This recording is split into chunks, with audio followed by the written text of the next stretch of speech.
വീഡിയോയിലേക്ക് എല്ലാവർക്കും സ്വാഗതം.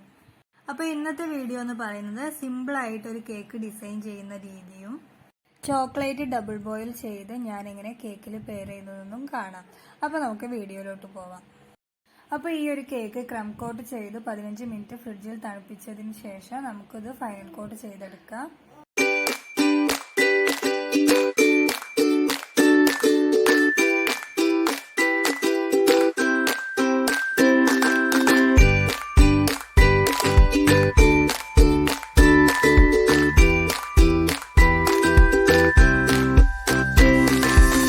നമ്മുടെ കേക്ക് ഫൈനൽ കോട്ട് ചെയ്ത് കഴിഞ്ഞ് 1 മണിക്കൂർ ഫ്രിഡ്ജിൽ വെച്ചതിന് ശേഷം നമുക്ക് ഒരു സ്റ്റാർ നോസിലെടുത്ത് ഇങ്ങനെ ഒരു ഡിസൈൻ ചെയ്ത് കൊടുക്കാം.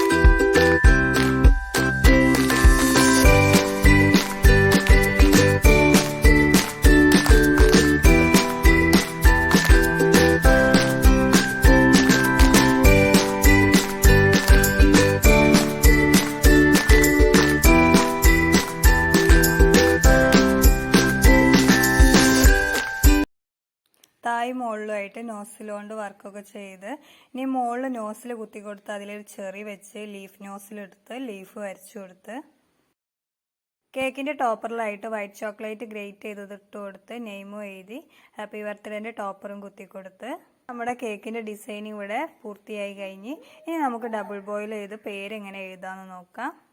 അതിന് വേണ്ടിയിട്ട് കുറച്ച് വെള്ളം ഞാൻ തിളപ്പിച്ചെടുത്ത് അതിൻ്റെ മുകളിലായിട്ട് കുറച്ച് പാത്രത്തിൽ ഗ്രേറ്റ് ചെയ്ത ചോക്ലേറ്റ് ഇട്ട് കൊടുത്ത് ചൂടാക്കിയെടുക്കാം. ഇത് ഓവനിലും ചെയ്യാം, ഞാനിവിടെ ഗ്യാസിലാണ് ചെയ്യുന്നത്. നല്ലതുപോലെ ഒന്ന് ഇളക്കി കൊടുക്കുക. അപ്പോൾ നമ്മുടെ ചോക്ലേറ്റ് മെൽറ്റ് ആവാൻ തുടങ്ങും.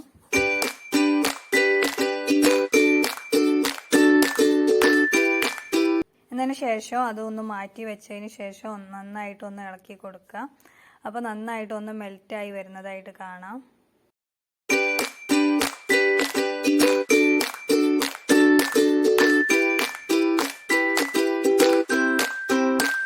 നന്നായിട്ട് മെൽറ്റ് ആയതിനു ശേഷം പൈപ്പിംഗ് ബാഗിലാക്കി സിലിക്കോണിന്റെ മാറ്റിൽ നമുക്കത് ഫില്ല് ചെയ്തെടുക്കാം.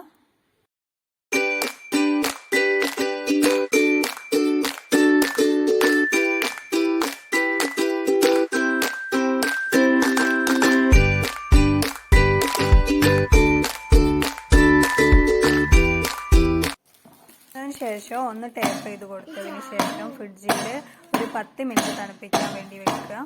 10 മിനിറ്റ് കഴിഞ്ഞതിന് ശേഷം ഫ്രിഡ്ജിൽ നിന്ന് നമുക്ക് ഇത് ഓരോന്നോരോന്നായിട്ട് ഇങ്ങനെ അടർത്തിയെടുക്കാം.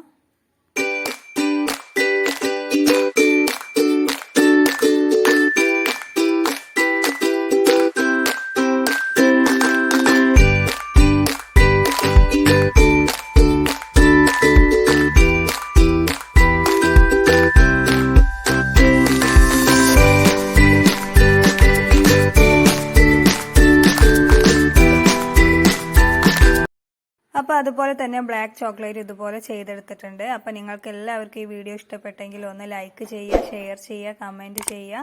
അപ്പോൾ ചാനൽ ഇതുവരെ സബ്സ്ക്രൈബ് ചെയ്യാത്തവരൊന്ന് സബ്സ്ക്രൈബ് ചെയ്യുക. അപ്പോൾ നെക്സ്റ്റ് ഒരു വീഡിയോ കാണുന്നത് വരെ